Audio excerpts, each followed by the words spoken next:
కోనసీమ తిరుమల వాడపల్లి వెంకటేశ్వర స్వామి వారి ఆలయంలో హుండీల లెక్కింపు కార్యక్రమం బుధవారం నిర్వహించారు. శ్రీ వెంకటేశ్వర స్వామి వారి, శ్రీ విఘ్నేశ్వర స్వామి వారి ఆలయ హుండీల నుంచి మొత్తం 1,30,38,579 రూపాయలు ఆదాయంగా లభించింది. అన్నప్రసాదం హుండీల నుంచి 29,06,170 రూపాయలు ఆదాయం లభించింది.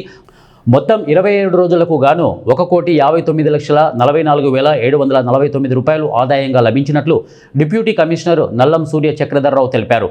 నగదుతో పాటు 15 గ్రాముల బంగారము, 910 గ్రాముల వెండి కానుకలుగా లభించినట్లు ఆయన తెలిపారు.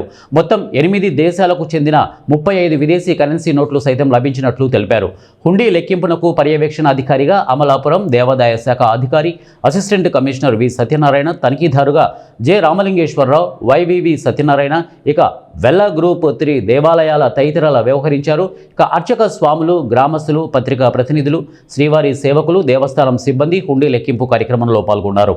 స్వయంభూ శ్రీ వెంకటేశ్వర స్వామి వారి ఆలయంలో ఈరోజు వెంకటేశ్వర స్వామి వారు మరియు విశ్వేశ్వర స్వామి వారి ఆలయ హుండీలు తెరవగా 27 రోజులకు గాను 1,30,38,578 రూపాయలు, అన్నప్రసాదం హుండీల ద్వారా 29,06,170 రూపాయలు, వెరసి మొత్తం 1,59,44,748 రూపాయలు కరెన్సీగా రావడం జరిగింది.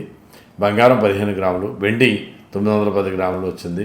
మరియు 8 విదేశాల నుండి 35 విదేశీ కరెన్సీ నోట్లు రావడం జరిగింది. ఈ యొక్క కార్యక్రమం ఆద్యంతం మరి పర్యవేక్షణాధికారులుగా వి సత్యనారాయణ గారు, అసిస్టెంట్ కమిషనర్ మరియు జిల్లా దేవాదాయ శాఖ అధికారి అమలాపురం వారు, J Ramalingeswararao Rajahmundry inspector, Y V Satyanarayana third grade Vella group దేవస్థానం, అర్చస్వాములు, వేద పండితులు, గ్రామస్తులు